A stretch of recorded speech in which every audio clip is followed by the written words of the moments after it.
তিব্বতের জন্য ভারত সরকার ঘটিয়ে দিয়েছে এক এমন ঘটনা যা শুধু এই দেশকে নয়, গোটা পৃথিবীকে অবাক করে দিয়েছে। পাশাপাশি চিন্তার ভাঁজ ফেলে দিয়েছে চীনের কপালে। তিব্বত বর্তমানে চীনের কঠোর দমন পীড়নের মুখে রয়েছে, এটা আমরা অনেকেই জানি। যেখানে ধর্মীয় স্বাধীনতা, ভাষা এবং সংস্কৃতি সংরক্ষণে বাধা সৃষ্টি হচ্ছে। এই পরিস্থিতিতে ভারত এক গুরুত্বপূর্ণ ভূমিকা পালন করছে, যেটা হয়তো চীনের চোখের কাঁটা হয়ে দাঁড়িয়েছে। এবার ভারত ঠিক কী করেছে জানলে আপনারাও অবাক হয়ে যাবেন। পাশাপাশি এর প্রভাব তিব্বতের ওপর কীভাবে পড়তে চলেছে সবটাই জানাবো আজকের ভিডিওতে। তার আগে কমেন্ট বক্সে হর হর মহাদেব লিখতে ভুলবেন না। সকলকে আমাদের চ্যানেল পুরাণথায় স্বাগত। আজকে আপনারা জানবেন ভারতের তিব্বত নিয়ে বড় ঘোষণা। ভিডিওতে এগোনোর আগে সবাই অবশ্যই আমাদের চ্যানেলটি সাবস্ক্রাইব করে নেবেন। ভারত এবং ইউরোপীয় ইউনিয়ন তিব্বতের জনগণের অধিকার রক্ষায় গুরুত্বপূর্ণ ভূমিকা পালন করছে। তিব্বত রাজনৈতিকভাবে চীন এবং ভারতের জন্য গুরুত্বপূর্ণ।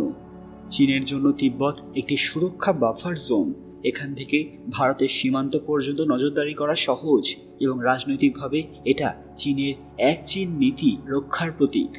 তিব্বত স্বাধীন হলে তা চীনের অন্যান্য সংখ্যালঘু অঞ্চলেও বিচ্ছিন্নতাবাদ উস্কে দিতে পারে, যেমন উইঘুর বা হংকং। আবার ভারতের কাছে তিব্বত হলো একটি প্রাকৃতিক প্রতিরক্ষা স্তর। ব্রিটিশ আমলে তিব্বত এবং ভারত ছিল একটি কুশল সীমান্ত। চীন তিব্বত দখল করার পর থেকেই ভারত চীন সীমান্ত বিরোধ বেড়েই চলেছে। তাছাড়া তিব্বত থেকে উৎপন্ন ব্রহ্মপুত্র সহ বহু নদী ভারতের প্রাণরেখা। তাই এই অঞ্চলে চীনের জল প্রকল্প ভারতীয় নিরাপত্তার জন্য হুমকি।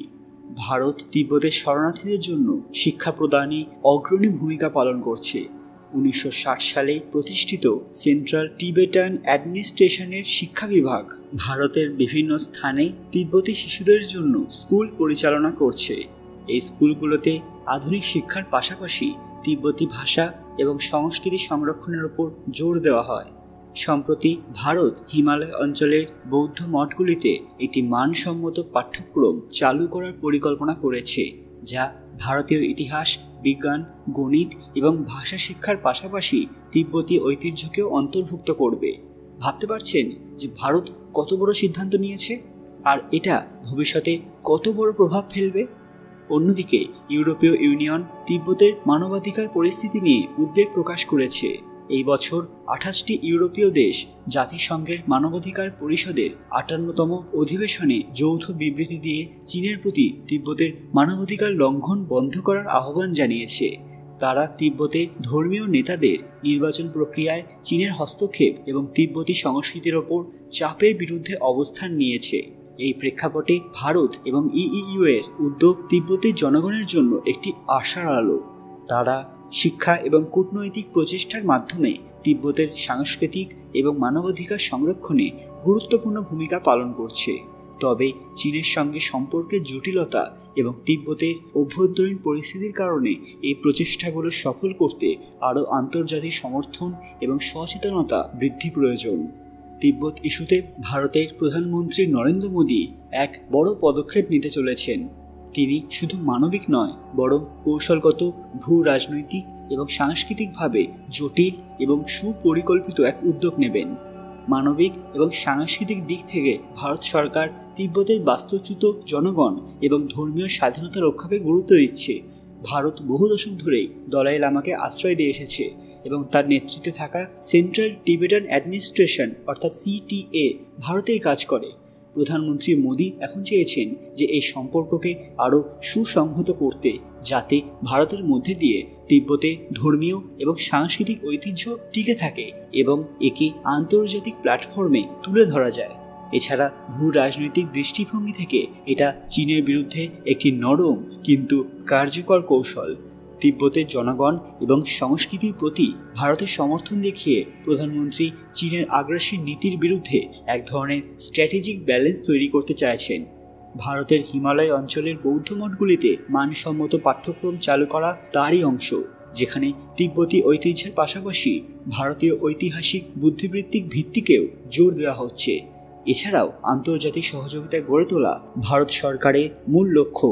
ইউরোপীয় ইউনিয়ন যখন তিব্বতের মানবাধিকার পরিস্থিতি নিয়ে মুখ খুলছে, ভারত সরকার সেটাকে কাজে লাগিয়ে তিব্বত ইস্যুকে একটি বৈশ্বিক আলোচনায় পরিণত করতে চাইছে, যাতে ভারতও এই আলোচনা এবং নেতৃত্বে গুরুত্বপূর্ণ ভূমিকা রাখতে পারে। এতে ভারত নিজের কূটনৈতিক শক্তি আরও প্রসারিত করতে পারবে। সব মিলিয়ে ভারতের মূল উদ্দেশ্য তিব্বত ইস্যুকে মানবিক এবং কৌশলগতভাবে তুলে ধরে ভারতকে একটি সহানুভূতিশীল, শক্তিশালী এবং চিন্তাশীল দেশ হিসেবে প্রতিষ্ঠা করা, যেখানে মানবাধিকার, ধর্মীয় স্বাধীনতা এবং সাংস্কৃতিক উত্তরাধিকারের প্রশ্নে ভারত সাহসিকতার সাথে নেতৃত্ব দেয়, বিশেষত এমন সময়ে যখন চীন তার পাশের দেশগুলোর ওপর ক্রমাগত চাপ সৃষ্টি করছে। এর মাধ্যমে ভারত বুঝিয়ে দেবে যে কেন সে সুপার পাওয়ার। অবাক হয়ে যাচ্ছে পাকিস্তান, বাংলাদেশ এবং আমেরিকা, রাশিয়ার মতো দেশগুলি। বন্ধুরা, ভারতকে এটা সঠিক পদক্ষেপ নিয়েছে, তারা চীনের ওপর প্রভাব বিস্তার করতে সক্ষম হবে। আপনাদের কি মনে হয়? আপনাদের মূল্যবান মতামত কমেন্ট বক্সে অবশ্যই জানাবেন। আজকের ভিডিওটি লাইক করবেন এবং শেয়ার করে সবাইকে দেখার সুযোগ করে দেবেন। কমেন্ট বক্সে ভক্তির সঙ্গে হর হর মহাদেব লিখতে ভুলবেন না। আরও এরকম দরকারি আপডেট পেতে পুরাণ কথা আবিষ্কার চ্যানেলটি মনে করে সাবস্ক্রাইব করে নেবেন। খুব তাড়াতাড়ি ফিরে আসবে একটি দরকারি ভিডিও নিয়ে। ততক্ষণ আপনারা এই ভিডিওগুলো দেখতে পারেন। ধন্যবাদ।